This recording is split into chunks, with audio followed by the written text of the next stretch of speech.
Assalamualaikum warahmatullahi wabarakatuh. Mas dan Mbak, suara saya sudah masuk ya? Waalaikumsalam warahmatullahi wabarakatuh. Sudah masuk, Pak? Oke, sudah masuk Mas dan Mbak. Mari kita mulai kuliah pada hari ini dengan berdoa. Semoga apa yang kita pelajari pada hari ini bermanfaat dan bermanfaat bagi kita semua. Berdoa dimulai.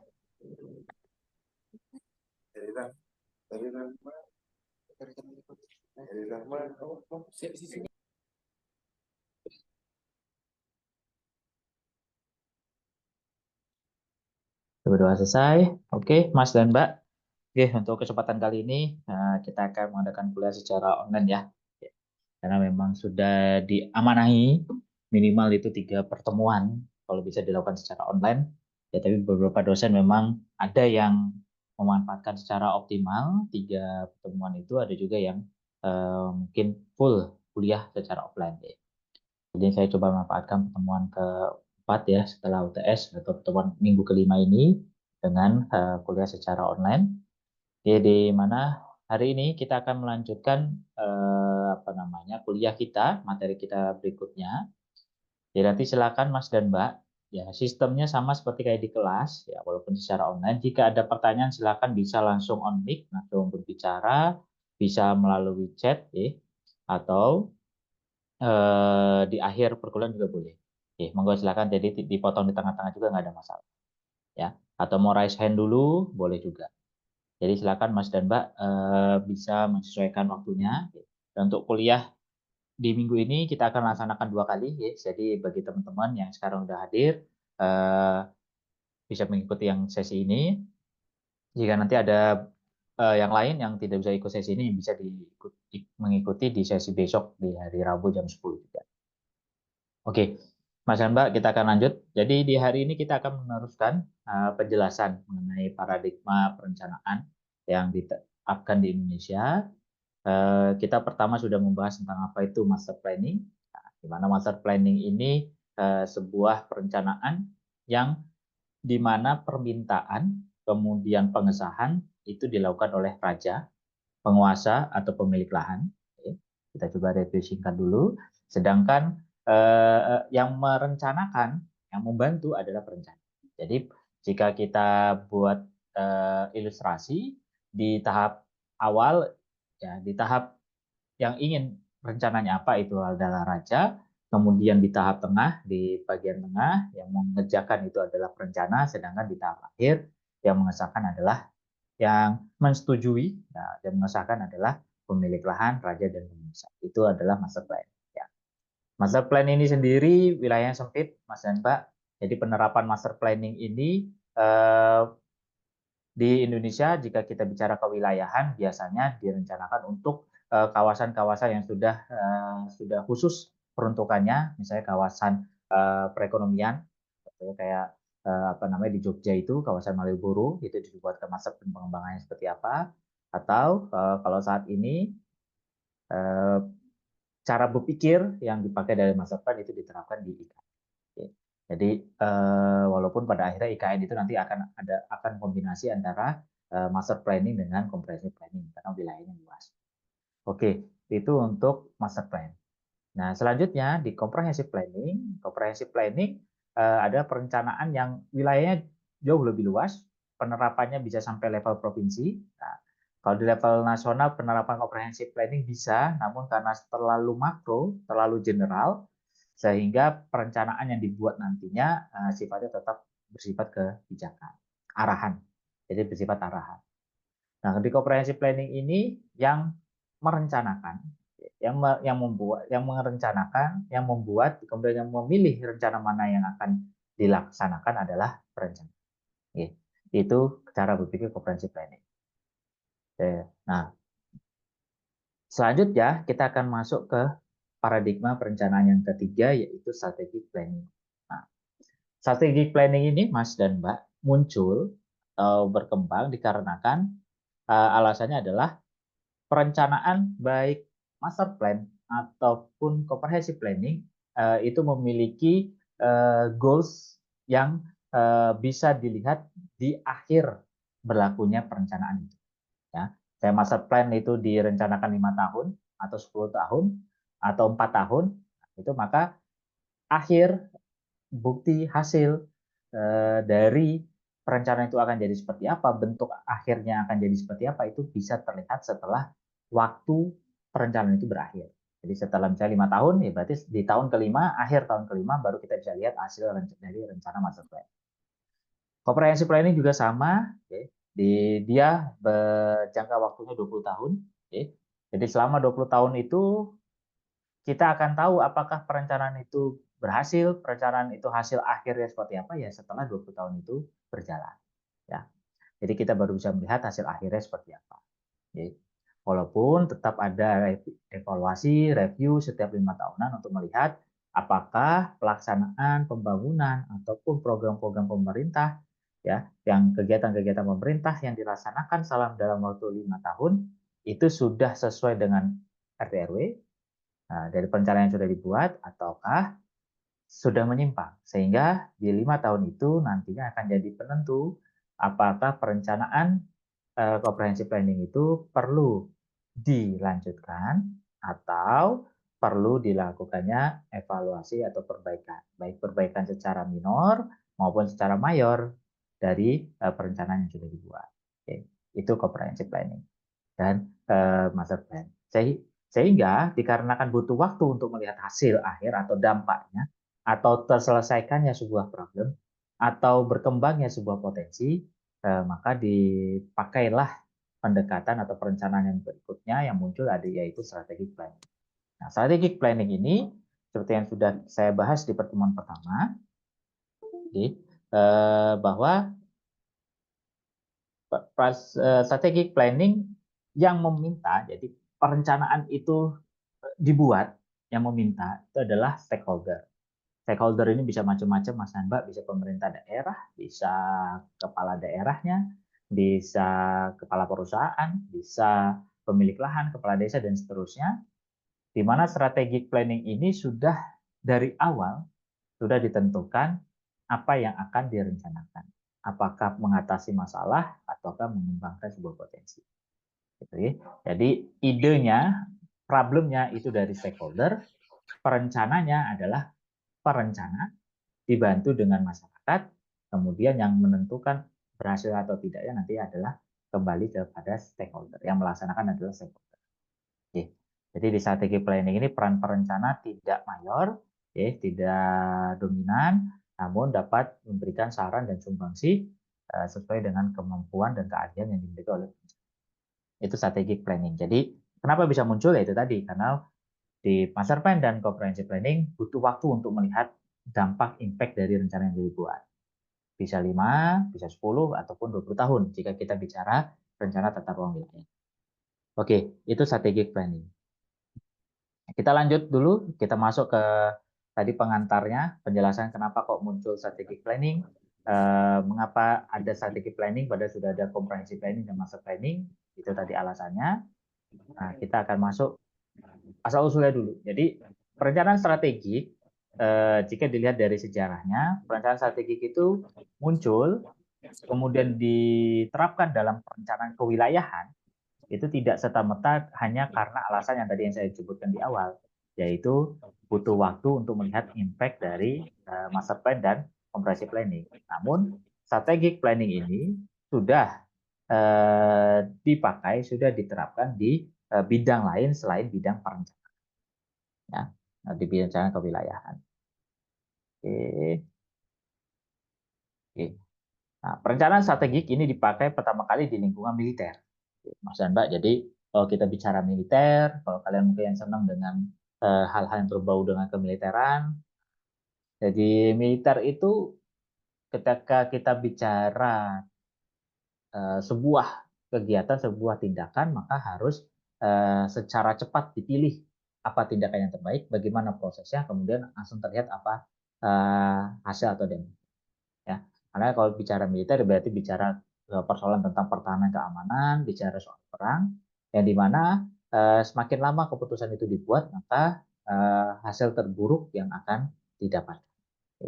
Ya, perencanaan strategik pertama kali dipakai di lingkungan militer agar proses perencanaan itu tepat sasaran dengan apa yang dibutuhkan. dengan kondisi dan situasi yang terjadi dan dapat terlihat hasilnya dalam waktu yang singkat.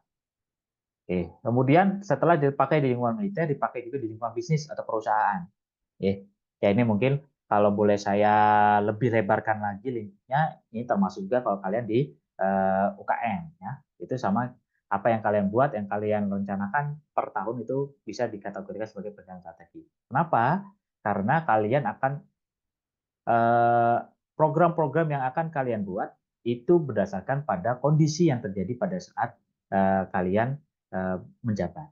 Begitu juga dengan bisnis.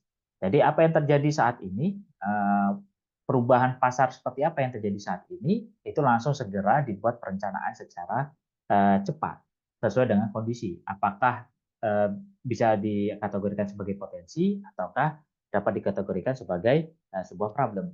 Ya. Contohnya kalau terakhir beberapa waktu yang lalu perang Ukraina Rusia kan akan mempengaruhi harga minyak. Nah itu pemerintah Indonesia kemudian melakukan strategi bisnis-bisnis yang ada di perusahaan-perusahaan yang ada di Indonesia ataupun di dunia juga langsung berpikir apa yang perlu dilakukan untuk mengantisipasi krisis itu. Apa yang mereka lakukan? Apakah mereka siap dengan inflasi? Apakah mereka siap dengan mungkin berkurangnya bahan baku dan seterusnya? Nah, jadi yang dilakukan adalah bisnis. Oke, karena kalau bicara bisnis ya sudah pasti bagaimana caranya mendapatkan profit.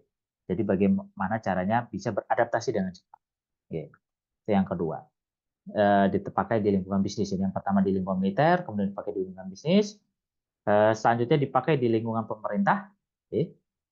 Di pemerintahan ya sama seperti bisnis, pemerintahan ya mirip seperti yang seperti pola pikirnya seperti di bisnis.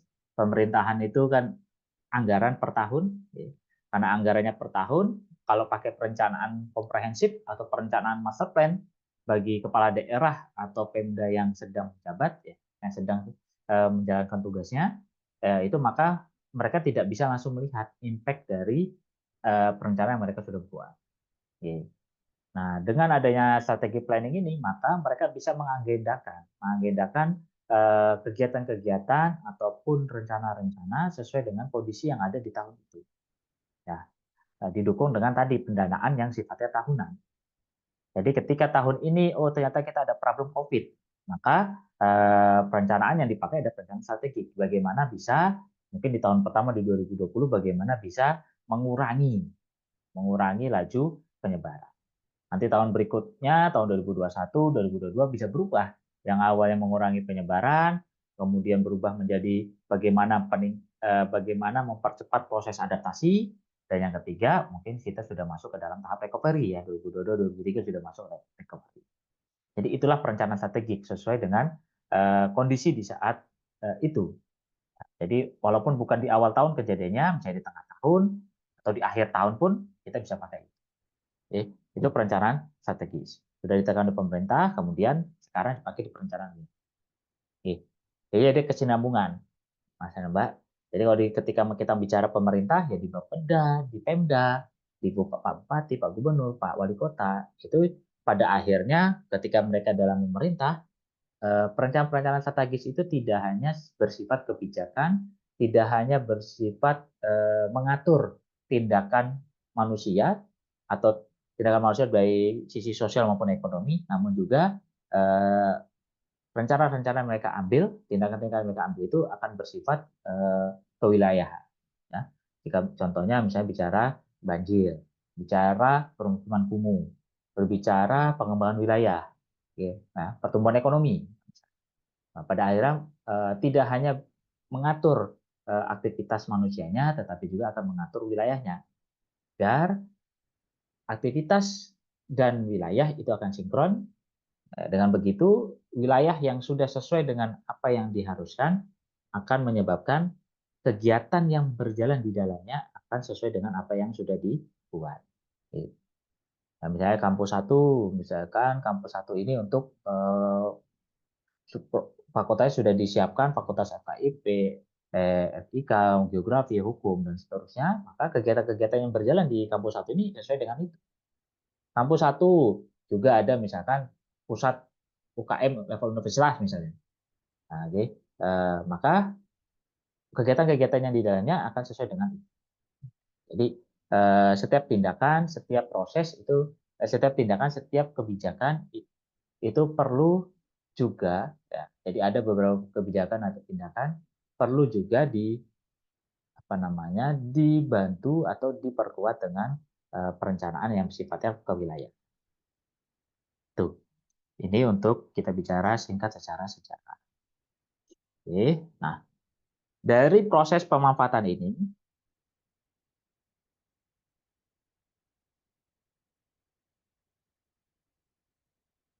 maka ada sifat-sifat.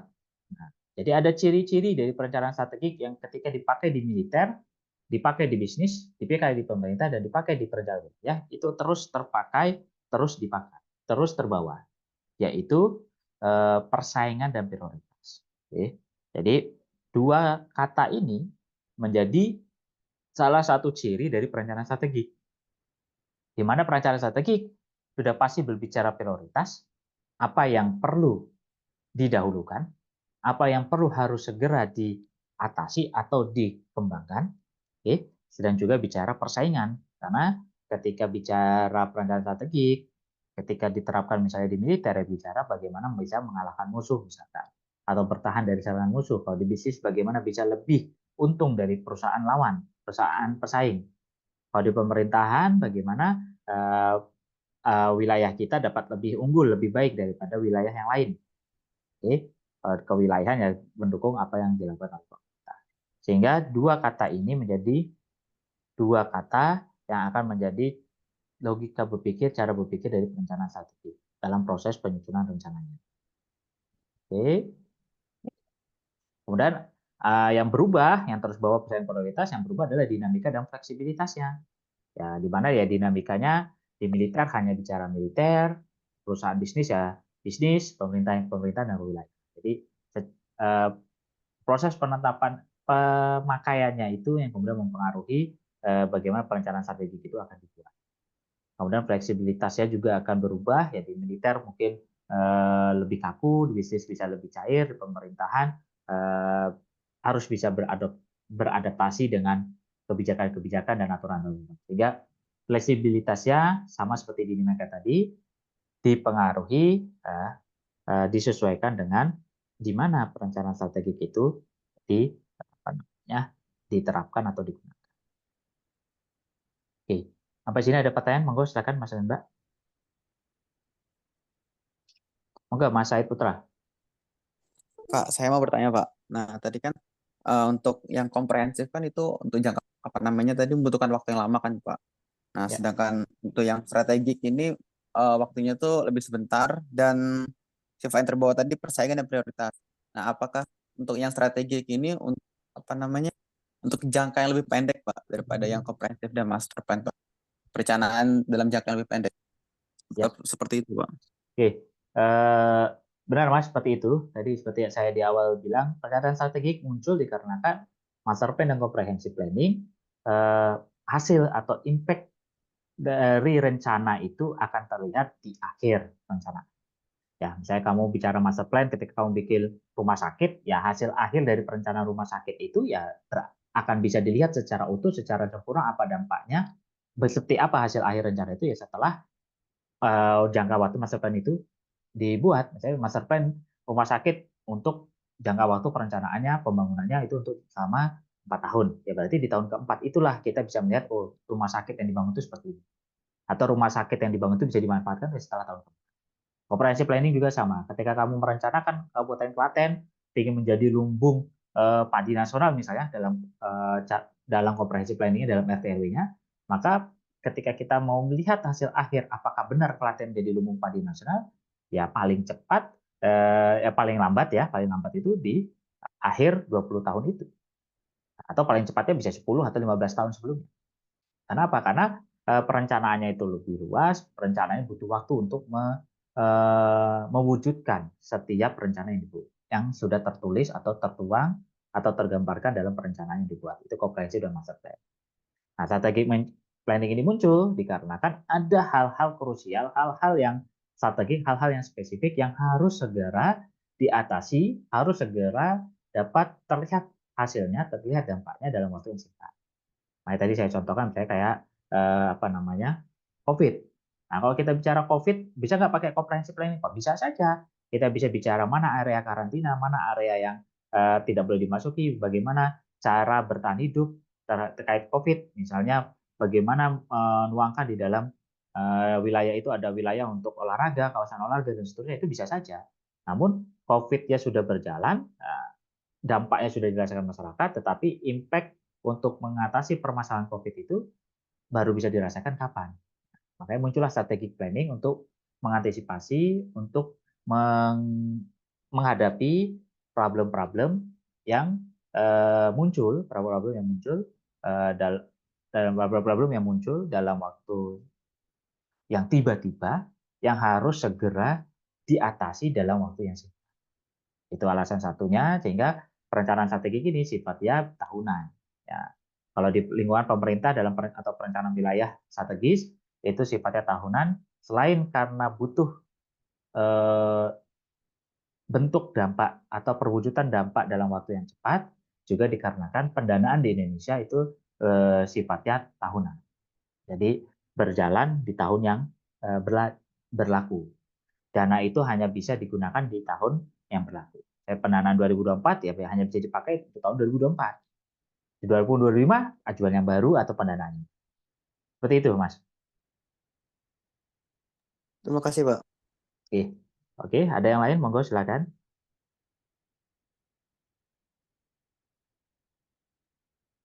Oke, kalau belum, tunggu Mas dan Mbak. Jadi perencanaan strategik, tadi itu alasannya sudah saya jelaskan. Kemudian perencanaan strategik itu tidak kemudian tiba-tiba kita pakai dalam perencanaan wilayah, tidak juga tiba-tiba dipakai di lingkungan pemerintah, namun pertama kali dipakai di lingkungan militer, yang di mana sifat utamanya tadi adalah bicara prioritas, ya, bicara prioritas, bicara pengatasan masalah ataupun pengembangan potensi secara cepat untuk terlihat dampak atau impact dari rencana itu. Oke, ini asal usulnya. Oke, kita lanjut. Ya. Oke, kita akan bicara karakteristiknya dulu. Seperti apa karakteristik dari perencanaan strategik? Yang pertama ini tadi sudah kita mulai di awal. Pembuat keputusan, ya. Pembuat keputusan adalah masyarakat atau pihak-pihak terkait atau stakeholder. Jadi yang menentukan apa rencana yang perlu dibuat, masalah mana yang perlu diatasi, potensi mana yang perlu dikembangkan adalah stakeholder, baik itu masyarakat atau pihak-pihak terkait, bisa Pemda, bisa Pak Bupati, Pak Wali Kota, atau instansional, atau pihak swasta. Tadi makanya tadi ada swasta itu bisa perusahaan, bisa militer, ya, terkait kemiliteran. Jadi swasta itu bisa perusahaan, bisa apa namanya individu, kelompok, ya, yang mereka pabrik misalkan pabrik dan seterusnya yang membutuhkan sebuah rencana yang sangat cepat. Kemudian perencanaannya, prosesnya, apa yang direncanakan, bagaimana eksekusinya, bagaimana bentuk pengatasan masalahnya, bagaimana pengembangan potensinya itu dilakukan oleh ahli atau perencana. Oke. Ya, dia sebagai fasilitator proses dan yang membantu proses penyusunan. Yang pertama. Dan yang kedua, sama-sama komprehensif. Jadi pembeda berikutnya, kalau kita bicara perbedaan antara master plan komprehensif dan strategik, pembedanya adalah di tingkat komprehensivitas, kemudian tadi tingkat urgensitas, dan waktu penerapan. Kalau bicara komprehensivitas, di strategic planning, semua aspek dikaji. Oke, semua aspek dikaji, tetapi fokus hanya pada masalah dan isu strategis yang ditangani. Oke, jadi kalau kamu sedang mengatasi masalah banjir, maka kamu hanya fokus di problem banjir saja. Ya, aspek-aspek yang dikaji sesuai dengan problem banjir. Banjir di mana? Banjir perkotaan. Oke, banjir perkotaan maka kita harus cari apa penyebabnya. Jadi segala sesuatu yang berkaitan dengan penyebab terjadinya banjir di perkotaan itu dia kaji. Apakah bicara kelerengan, apakah bicara curah hujan, apakah bicara kapasitas sungainya, ataukah bicara kondisi di hulu, oke, oke, atau dampaknya. Jadi kalau bicara dampak banjir, maka kita akan membicarakan masalah sampah, masalah kebersihan, sanitasi, masalah kesehatan, masalah kerugian, oke. Kemudian yang dari situ, maka dalam perencanaan kita akan berpikir dari seluruh aspek yang berkaitan dengan banjir tadi, apa yang akan kita lakukan? Oke, solusi apa yang bisa kita buat? Pembangunan tanggul kah? Pembuatan bronjong kah? Pendalaman sungai kah? Ataukah pembuatan tanggul-tanggul kah? Ataukah mungkin reboisasi kah di wilayah hulu dan seterusnya. Jadi hanya fokus pada problem yang sedang direncanakan. Jadi tidak perlu kamu ketika bicara masalah banjir, wah gimana kemiskinan di wilayah banjir? Oh, nggak perlu, itu udah berbeda topik. Apakah gara-gara banjir kemudian terjadi kemiskinan? Nah, itu berarti dua topik yang berbeda dijadikan satu. Oke? Jadi fokusnya hanya banjir. Kalau kamu bicara perkumuhan kumuh, nah, maka kamu harus memfokuskan penelitian kamu untuk perkumuhan kumuh saja. Kalau banjir, berarti kamu akan membicarakan impact-nya ke masyarakat. Nah, terlepas apakah masyarakat yang terkena banjir itu adalah masyarakat di permukiman kumuh, ataukah masyarakat di permukiman klaster, ataukah masyarakat desa secara umum, nah, ataupun lahan pertanian yang terkena dampak, itu yang kamu kaji.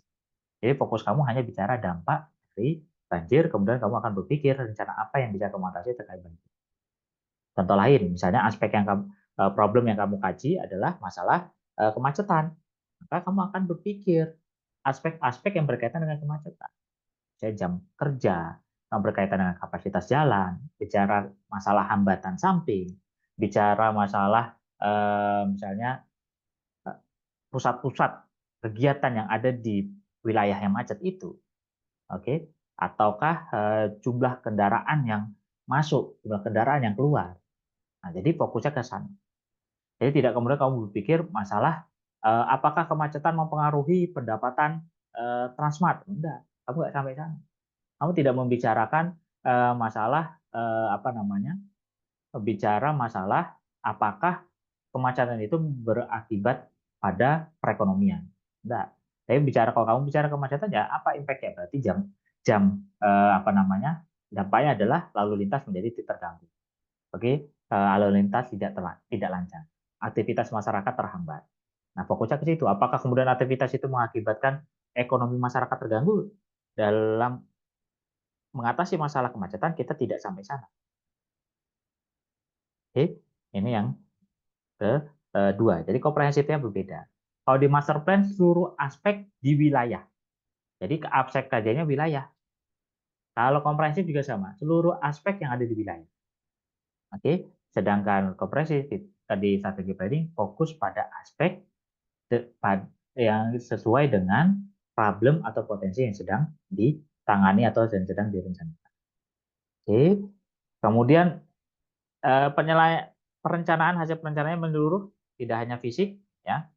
Jadi ketika bicara tadi banjir, ya kita tidak bicara hanya pembangunan fisik, kita juga bisa merencanakan bagaimana cara mengatasi kebiasaan, oke.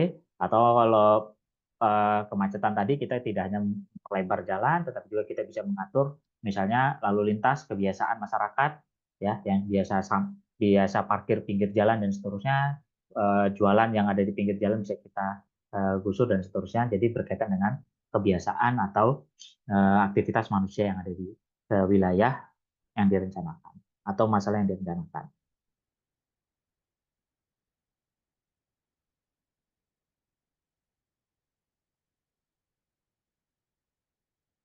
Oke, ini yang ketiga. Kemudian yang keempat, nah perbedaan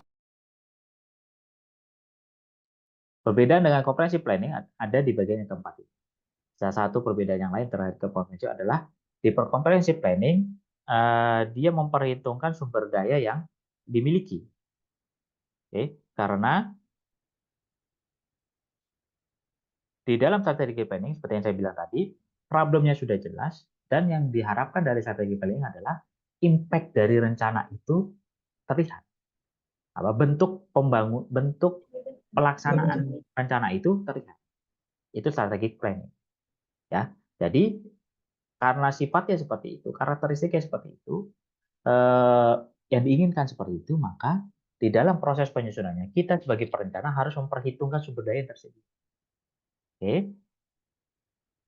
Nah, oleh karena itu, dalam proses penghitungan pada proses penyusunan perencanaan itu, kita akan fokus pada isu-isu strategis.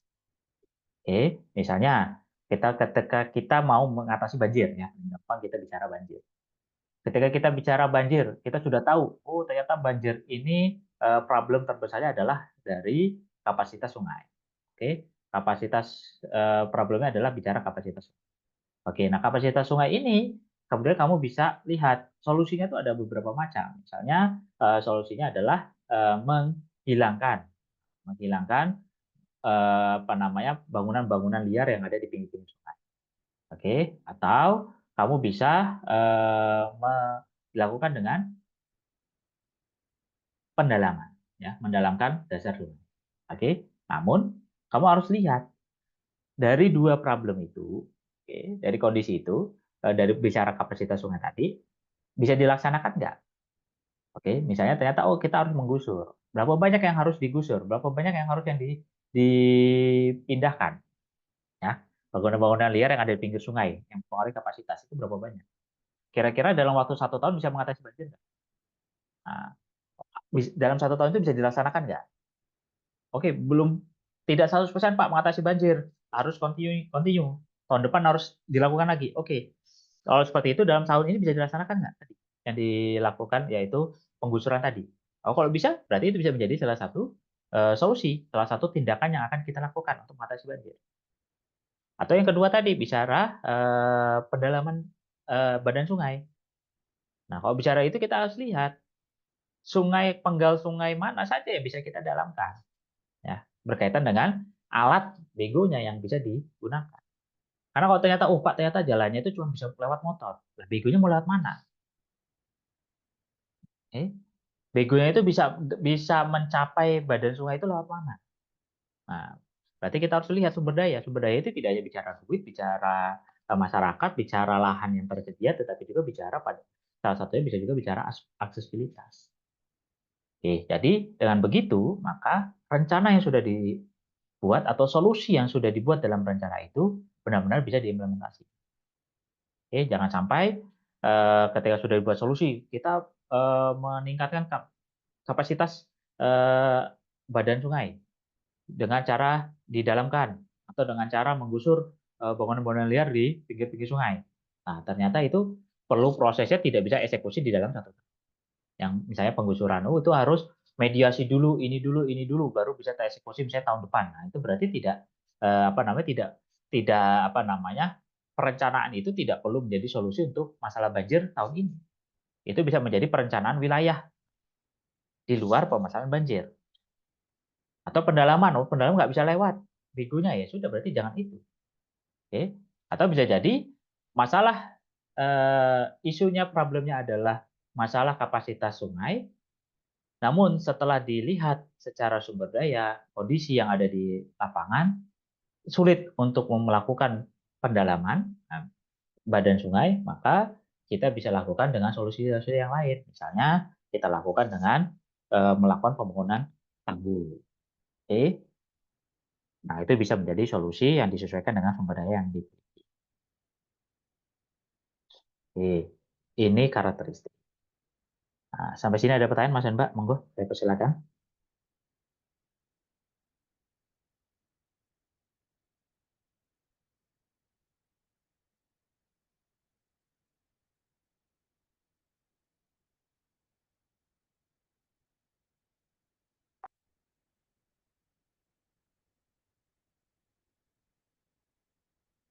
Oke, belum?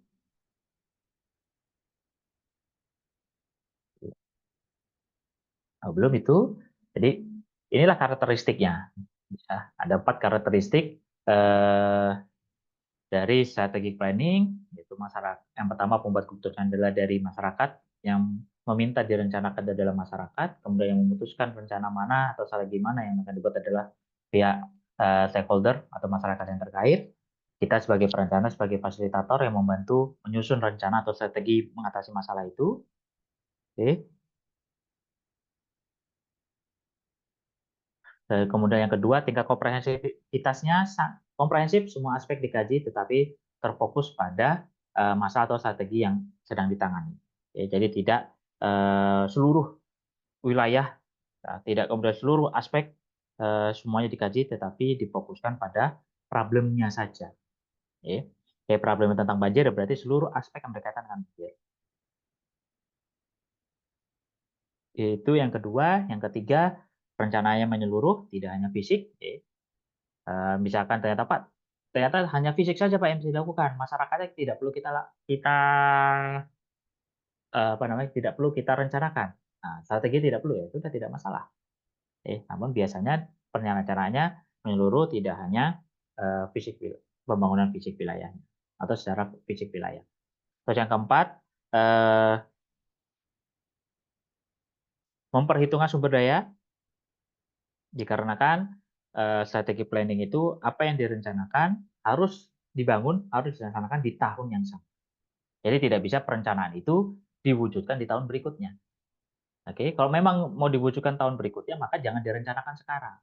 Tahun ini kita hanya bisa, misalkan tahun ini misalnya kamu jadi pemerintah daerah, maka yang kamu lakukan sekarang hanya pengumpulan data, pengumpulan informasi, penggalian saran, penggalian opini, jajak pendapat. Oke, di tahun ini. Sebagai dasar, di tahun depan kita buat sebuah rencana. Ya, karena perencanaan strategi planning itu sifatnya segera, sehingga apa yang dibuat, apa yang direncanakan itu harus tereksekusi di tahun yang sama, di saat yang sama. Oke, gitu. Oke, belum ada yang kita lanjut. Oke, nah kita masuk ke sifat-sifatnya. Oke, tadi kita bicara karakteristik, kita akan masuk ke sifat-sifat perencanaan strategi. Oke, monggo jika ada pertanyaan sebelum kita mulai.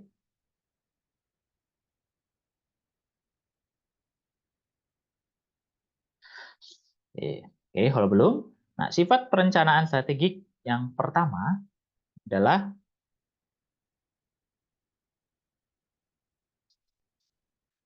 berorientasi ke tindakan dan hasil. Ya, tadi sama seperti yang saya jelaskan sebelumnya. Jadi perencanaan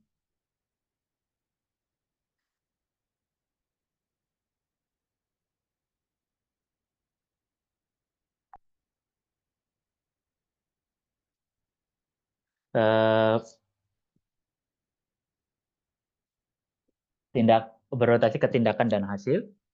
Jadi seperti yang saya jelaskan sebelumnya bahwa perencanaan strategik ini muncul dikarenakan kebutuhan bahwa setiap problem, setiap rencana, setiap potensi yang terjadi atau yang dihadapi itu harus segera diatasi di saat itu juga.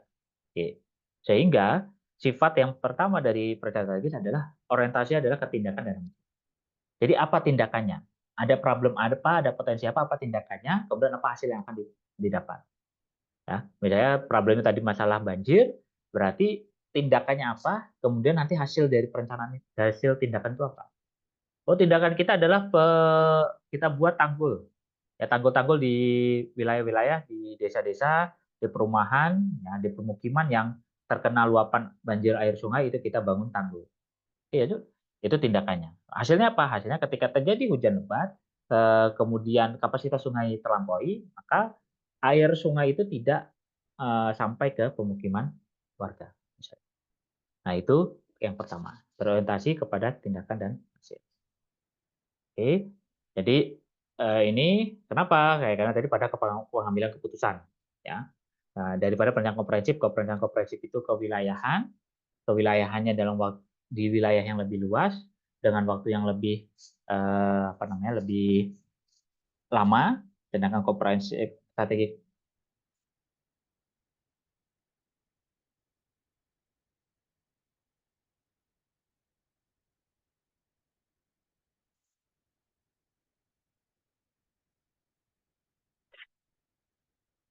sedangkan perencanaan strategis itu rencananya harus dibuat saat itu juga dan harus terlihat hasilnya saat itu juga. Sedangkan tadi komprehensif wilayah luas, waktunya lebih lama. Komprehensif strategik wilayah yang direncanakan sesuai dengan isu yang dibahas dan pelaksanaannya waktunya di saat itu juga. Jadi segera. Kemudian yang kedua dicari mode perencanaan yang lebih terkait dengan pengambilan keputusan yang terbatas lingkupnya, berjangka lebih pendek dan lebih pekat terhadap pengambilan keputusan. Nah, ini jadi orientasi tindakan dan hasil itu dikarenakan waktunya itu singkat, harus segera, harus terlihat tindakan dan hasilnya. Kemudian tindakan dan hasil ini karena perlu terlihat hasilnya, perlu ada tindakannya, maka bergantung pada keputusan stakeholder. Nah, keputusan stakeholder ini terkait dengan yang keempat tadi, yaitu bicara sumber daya. Ada nggak sumber dayanya? Dananya dialokasikan nggak tahun ini?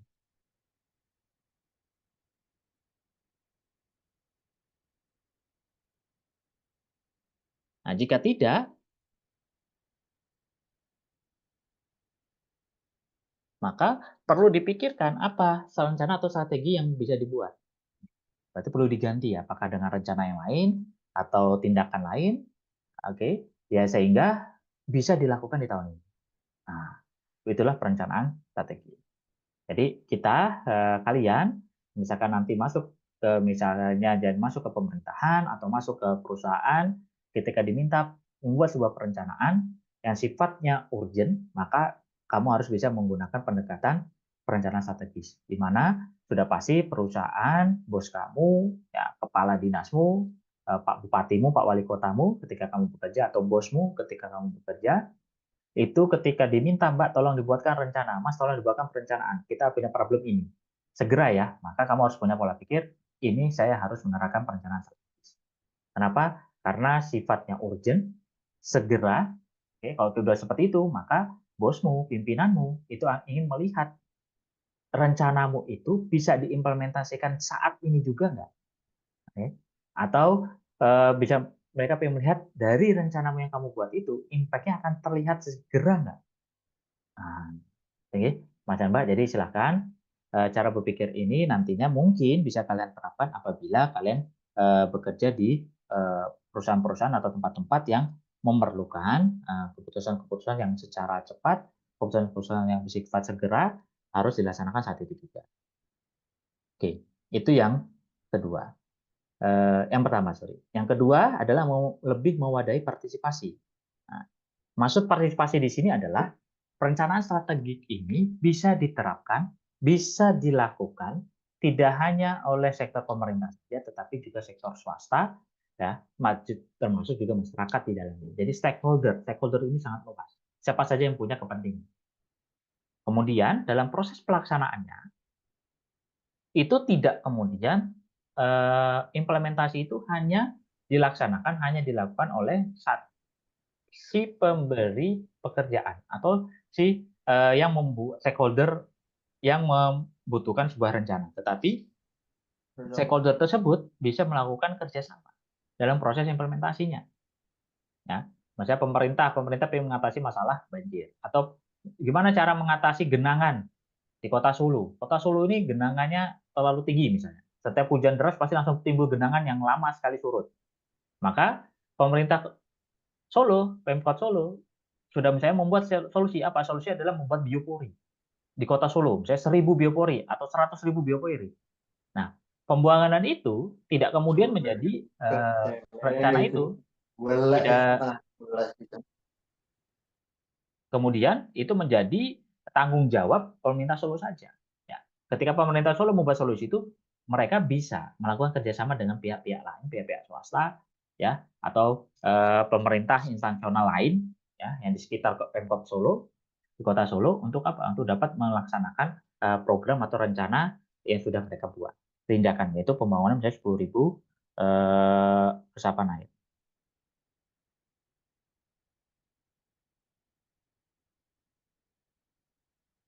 Oke. Nah, ini yang kedua, lebih memadai partisipasi. Oke. Kemudian yang selanjutnya, nah, perencanaan strategik ini sama seperti comprehensive planning, kita tidak hanya terfokus pada kondisi yang ada di lapangan saja, kondisi internal dari problem. Nah, kita juga harus, ini perencana harus lebih cerdas, lebih peka terhadap lingkungan. Rencananya lebih terfokus dan meningkatkan kemampuan pemahamannya terhadap risiko relatif berkaitan dengan alternatif-alternatif rencana. Jadi di dalam comprehensive planning, nah, kalau itu kita memberikan alternatif dari rencana. Oke, alternatif rencana, kemudian dari alternatif rencana itu akan dipilih mana yang bisa dieksekusi atau yang disetujui atau yang akan dilaksanakan. Oke, sedangkan di strategic planning, alternatif-alternatif rencana itu kemudian kita harus pahami. Kalau alternatif A ini impact-nya apa, alternatif B impact-nya apa, alternatif C impact-nya apa, maka kemudian kita bisa menyimpulkan dari semua alternatif-alternatif itu, maka apa yang perlu kita lakukan. Kita mengcombine alternatif-alternatif itu menjadi satu rencana yang bisa diterapkan. Oke? Karena bisa jadi dari banyak alternatif dari pengatasan masalah banjir, ya, ketika kita lihat sumber dayanya, kita lihat pendanaannya, kita lihat alokasi wilayah, kondisi wilayahnya, maka bisa jadi perencanaan dari alternatif yang banyak itu perlu kita kombinasi. Oh, alternatif yang ini kita ambil bagian A-nya. Alternatif yang ini kita ambil, misalnya, oh, yang kita gali untuk apa namanya, untuk pendalaman air sungai itu hanya di bagian desa-desa yang ini. Dikarenakan desa-desa ini aksesnya bagus. Tapi untuk yang wilayah lain kita bangun tanggul. Nah, dan seterusnya. Jadi kita sebagai perencana itu harus bisa lebih cerdas, lebih paham seperti apa kondisi di lapangan dan bagaimana kondisi di luar lapangan, kondisi di luar wilayah yang kita rencanakan. Apakah ada peluang lain? Misalnya, oh ternyata bisa, misalnya tadi masalah banjir. Oh ternyata banjir ini selain bicara kapasitas sungai, ternyata kapasitas sungai ini bisa kita bantu dengan apa?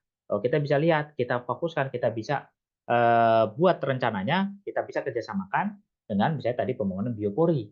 Nah, jadi agar ketika terjadi hujan lebat, seluruh air hujan itu tidak kemudian bermuara di sungai, tetapi juga ada yang langsung tersalurkan ke tanah. Nah, jadi kita dalam perencanaan strategis harus bisa berpikir seperti itu. Jadi apakah solusi yang kita berikan itu kemudian bisa dipadu serasikan ya, terkait dengan yang kedua tadi dengan program-program atau tindakan-tindakan lain. Namun kita tetap lebih fokus pada apa yang perlu kita lakukan. Oke.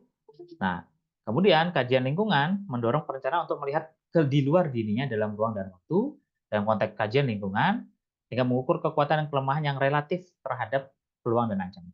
Ya, jadi ini kita lihat rencana yang kita buat itu kalau kita laksanakan apakah mampu mengatasi masalah yang kita atasi, oke.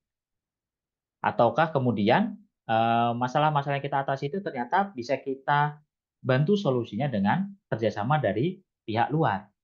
Nah, permasalahan kita adalah ketahanan pangan. Pangan kita itu ternyata problemnya adalah produktivitasnya rendah. Oke, kita udah buat rencananya bagaimana meningkatkan produktivitas lahan pertanian, pupukah, pembekalan untuk petani kah, dan seterusnya sudah kita buat rencana itu. Namun ternyata setelah kita lihat dari potensi yang kita miliki, perlu dilakukannya perencanaan itu dengan solusi lain yaitu kerjasama dengan pihak wilayah sekitar yang memiliki potensi pertanian. Oke, atau tadi misalnya masalah banjir. Kita sudah lihat, oh kita sudah tahu problem-problem banjir. Oke, di wilayah kita sudah kita atasi dengan cara tadi pembangunan biopori, pembuatan tanggul, kemudian penggusuran, ataupun sudah pendalaman badan sungai. Itu sudah lakukan itu semua. Namun kita juga bisa melihat secara lebih luas, oh ternyata problem banjir di tempat kita itu tidak hanya bicara berapa banyak air hujan yang masuk ke dalam sungai, tetapi juga bicara seberapa banyak jumlah air yang berasal dari wilayah hulu. Sehingga solusi yang bisa kita berikan, perencanaan yang kita berikan, salah satunya bisa saja dengan cara melakukan kerjasama dengan wilayah hulu. Misalnya dengan melakukan kerjasama antar daerah, di mana di daerah hulu mungkin kita bisa kita bisa melakukan kerjasama wilayah kita ada dana sehingga kita lakukan reboisasi. Nah, jadi kita melakukan kerjasama wilayah hulu, kamu ini ya, saya tanam pohon-pohon di sana, oke, bibitnya dari saya, penanamannya dari kita, nah, nanti bagian masalah merawatnya itu tolong dari kalian ya, dari Dinas Lingkungan Hidupnya ya. Nah, misalnya bisa seperti itu. Jadi berkaitan dengan kajian lingkungan eksternal terkait peluang dan ancaman. Ya, atau misalkan ancaman yang lain. Nah, kalau ancaman bisa kita contohkan misalnya terkait dengan bisnis, terkait dengan perkembangan wilayah tadi. Kita ingin menjadikan strateginya adalah menjadikan Kota Solo sebagai pusat wisata budaya di Jawa Tengah misalnya. Nah, ketika kita sudah buat rencananya, strateginya seperti apa, implementasinya tahun ini seperti apa, sudah kita buat semua. Namun kita juga harus melihat rencana-rencana yang kita buat tadi apakah ada wilayah lain yang memiliki kota yang sama? Oh, ternyata ada Jogja, dekat dengan Solo. Sejam setengah bisa sampai. Nah, berarti kita harus memikirkan apa yang bisa kita jual, apa yang bisa kita rencanakan agar tadi rencana kita menjadikan Solo sebagai pusat wisata budaya di Jawa Tengah itu dapat terwujud. Oke.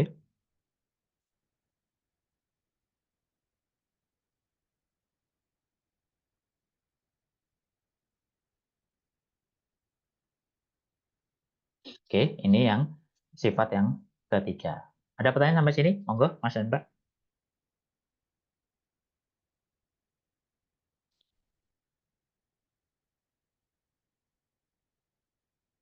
Oke,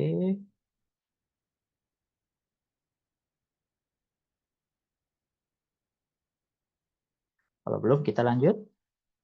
Oke, sifat yang berikutnya. Oke, ini tadi apa namanya? Penjelasan selanjutnya. Yang keempat adalah sifatnya adalah perilaku kompetitif. Ya, jadi selain bicara orientasi hasil, ini berkaitan dengan sifat yang ketiga tadi, bicara potensi dan masalah, potensi dan peluang dan ancaman, peluang dan ancaman, itu berkaitan dengan apa? Dengan sifat yang keempat yaitu kompetitif.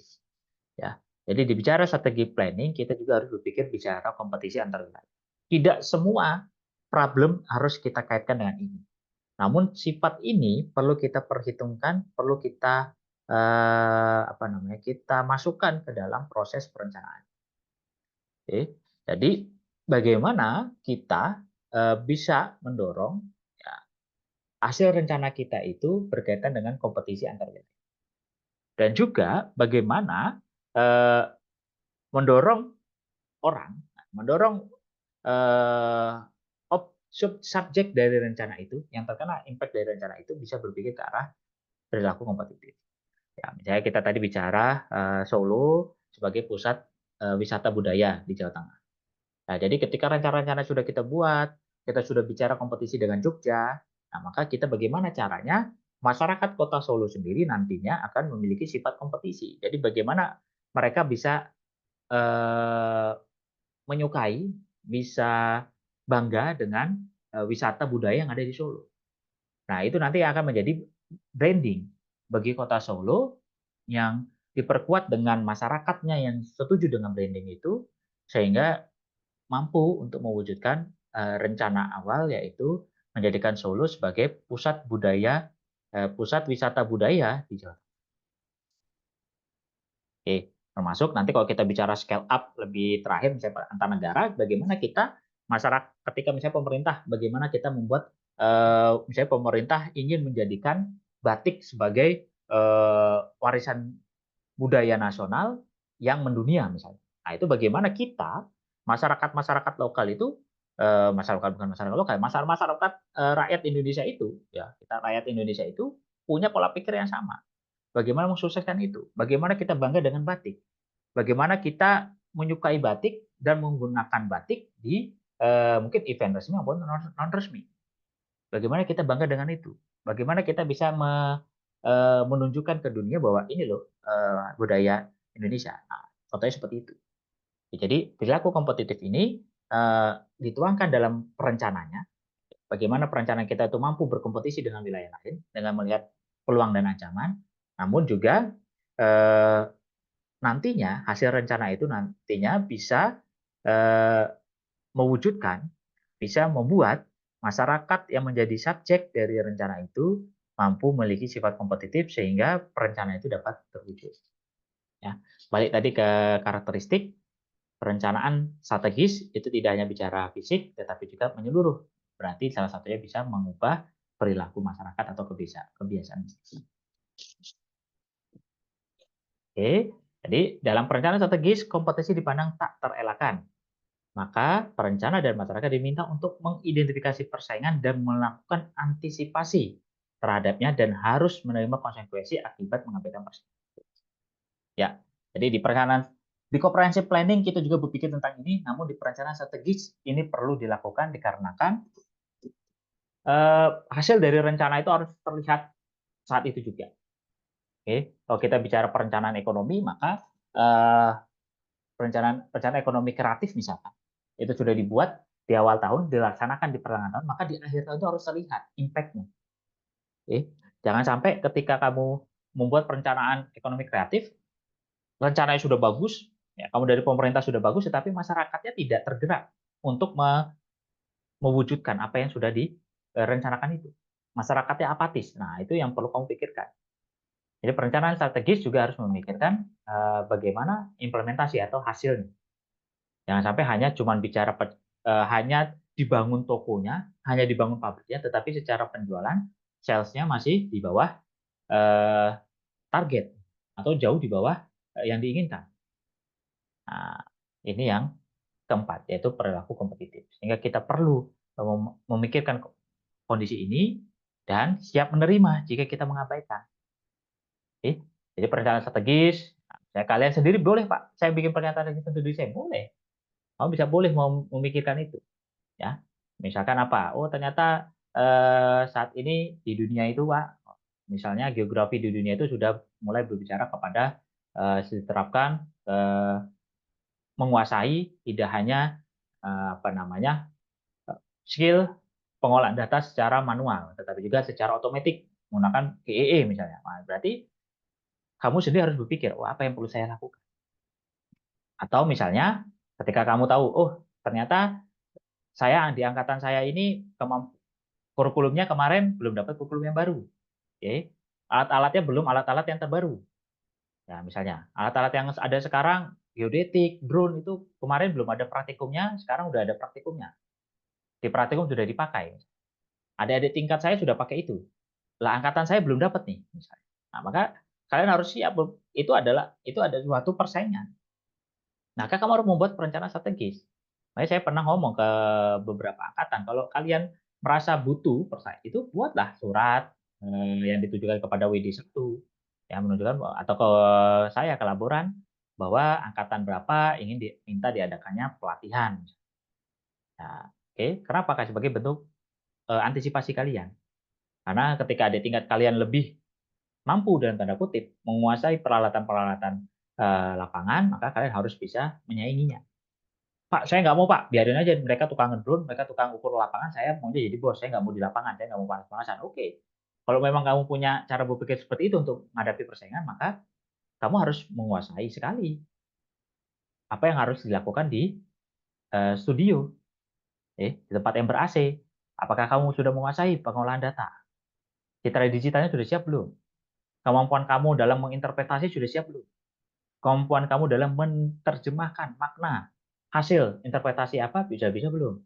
Pengolahan citra digitalnya seperti apa, hasilnya seperti apa? Kamu udah bisa belum menjelaskan? Kalau belum semua itu, berarti kamu harus berpikir, apa yang harus saya lakukan?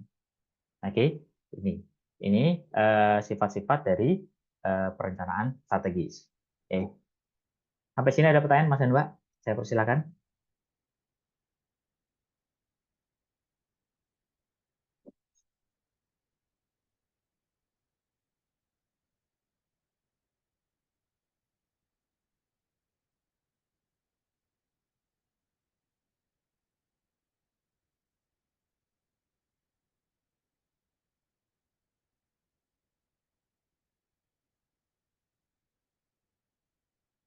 Oke, belum?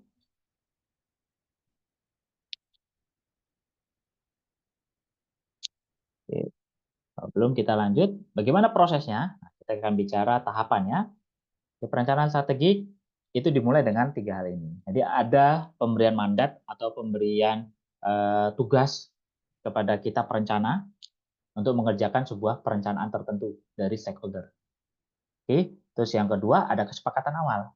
Jadi kita sebagai perencana ini seperti master planning, kita akan ada kesepakatan awal. Oke Pak, yang direncanakan apa?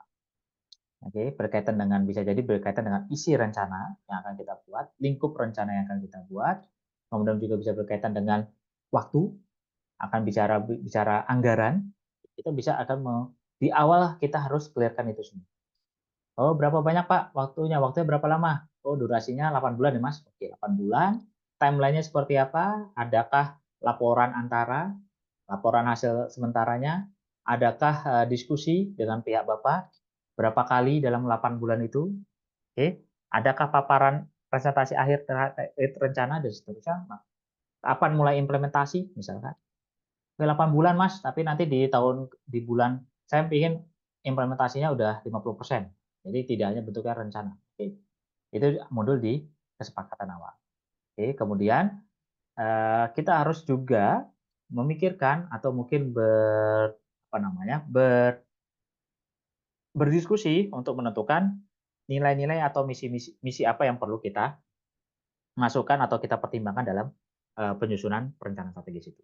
Apakah ada nilai-nilai budayamu, Mas? Pokoknya terserah kamu mau buat apa, ya banjir. Tetapi saya ingin bawa kamu nilai-nilai kemanusiaan. Bagaimana solusi kamu terhadap banjir itu jangan sampai membuat masyarakat di tempat saya itu ini dirugikan, atau malah masyarakat tempat saya itu akhirnya membuat mereka marah misalnya. Oke, gitu nggih. Oke, ini tahapan yang pertama. Jadi ada mandat, ada kesepakatan awal dan misi dan nilai. Kemudian ada penilaian lingkungan eksternal. Jadi kita lihat bagaimana kondisi di eksternal. Bagaimana kalau kita bicara kompetisi, maka kita harus lihat wilayah-wilayah yang bisa menjadi kompetitor kita, bisa menjadi ancaman kita.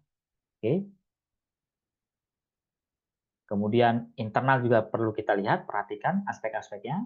Baru kemudian kita buat yang namanya isu-isu strategis. Jadi apa isu-isunya?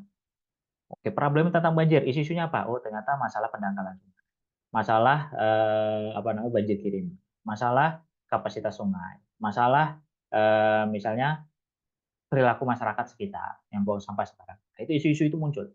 Jadi problemnya masalah banjir, kemudian kita identifikasi banjir ini problemnya penyebabnya apa?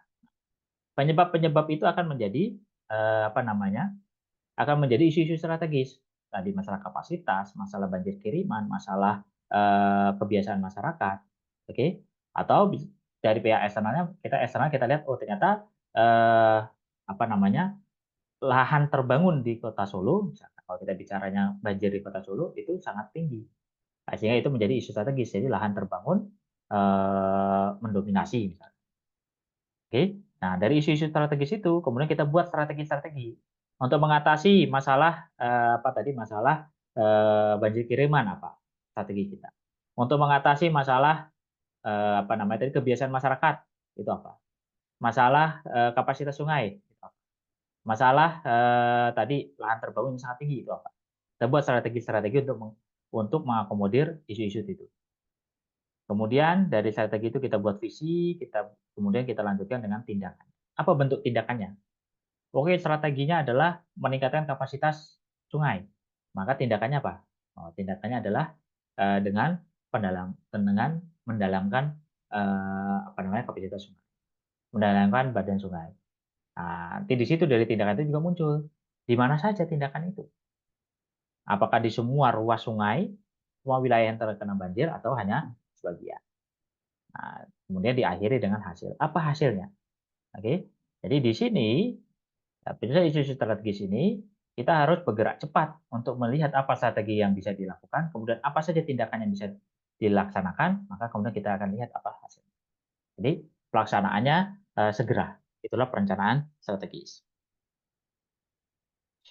Oke. Oke.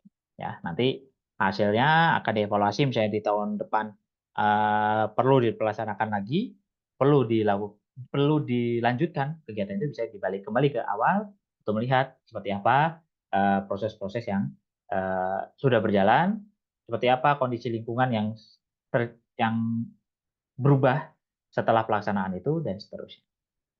Oke.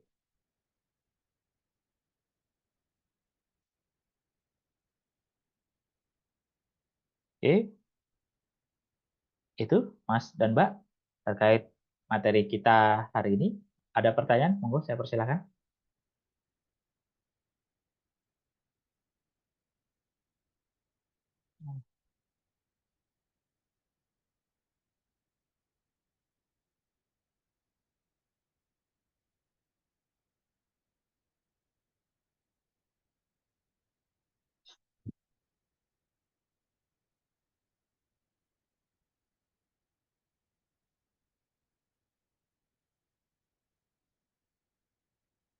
Oke.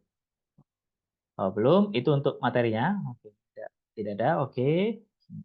Kalau gitu, kalau belum, saya tampilkan dulu tugas ya. Seperti yang saya bilang di minggu lalu. Kita akan ada tugas. Oke.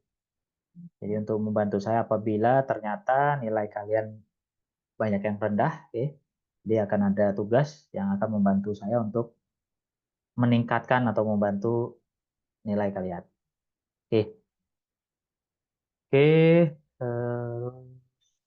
kita tugas. Nah, Mas dan Mbak, ini tugasnya. Jadi saya sudah membuat form, ya, form tugas. Oke. Ini formnya. Nanti kalian pengerjaannya adalah mengisi form ini dan mengembangkan ya. Jadi mengisi, bukan hanya mengisi ya, mengisi dan menjelaskan ya, berdasarkan form yang sudah saya buat ini. Ya, kalian utamanya adalah bagaimana kalian bisa melihat kondisi wilayah yang mau kalian kaji, kemudian problem-problem yang muncul di wilayah kalian kaji. Oke. Jadi tugasnya individu, ya, tugasnya dikerjakan mandiri, ya, kerjakan individu, kemudian mandiri, hindari plagiasi. Ya. Jadi saya harapkan tidak perlu nyontoh punya temennya, tidak perlu ganti cover tugas temennya, kemudian ganti namamu, oke. Tidak perlu juga kamu cuman copy paste, ganti paragrafnya diputar-putar dan seterusnya, tidak perlu. Coba kamu buat sesuai dengan pemahaman yang kamu punyai. Oke. Kemudian apa yang dikerjakan itu minimal dengan form yang saya buat ini. Oke, jadi ada nanti ini, kemudian wilayah yang dikaji apa, permasalahannya apa, oke. Isu-isu strategisnya silakan. Kalau di sini saya nulisnya fisik, sosial budaya, dan ekonomi. Boleh kalian tambahkan isu-isu yang lain sesuai dengan lokasi, sesuai dengan problem. Oke. Apakah kalian mau masukkan pertahanan keamanan? Kalian mau masukkan isu teknologi di situ? Atau isu politik di situ? Silakan. Oke. Jadi sesuaikan dengan permasalahan dan lokasi dan problem. Oke. Kemudian dari isu-isu itu kalian buat rencananya, oke, beserta tahapannya. Jadi bagaimana kalian memilih dari isu-isu itu mana dari isu-isu strategis yang ada, mana strategi-strategi yang akan kalian pilih. Apa strategi-strateginya, kemudian bagaimana cara kalian melaksanakan strategi itu. Oke. Ini silakan wilayahnya bebas, wilayahnya mau satu kabupaten boleh, satu provinsi boleh, satu Indonesia boleh, ya. Pak saya mau satu desa, satu kecamatan boleh, mau satu kawasan kecil boleh. Monggo saya ingin melihat bagaimana kalian memahami materi saya dari eh, master plan, komprehensif, kemudian strategi planning, ya. Nanti di pas participatory kita akan coba lihat. Nah, nanti silakan ada waktu, oke. Waktu pekerjaannya sampai 13 Juli, ya, Mas dan Mbak. Sekarang tanggal 4 Juni, jadi ada 1 bulan 9 hari, jadi 1,5 bulan hampir untuk mengerjakan. Dan pengumpulannya nanti di Spada, ya. Sepertinya websitenya ini, Mas dan Mbak. Atau kalian mungkin punya website sendiri, karena kalau saya pakai yang MySpada ini tidak muncul. Ya, nanti coba kalian buka yang ini.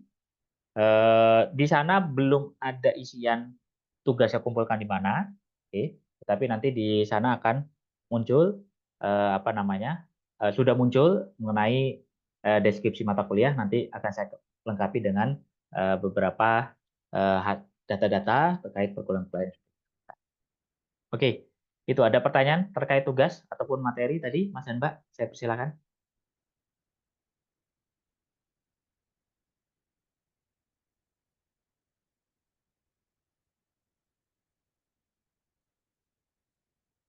Oke, belum ada, ya? Kalau belum ada, apa nih? Adakah? Oke.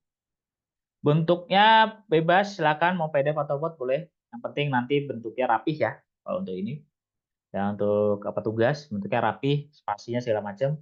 Ya jadi saya pingin tidak ada alasan Pak itu karena kerjakannya di laptop terus saya kirim lewat HP ya itu ya cuma hanya alasan-alasan ya. Jadi silakan nanti bisa dikerjakan bebas boleh PDF atau Word.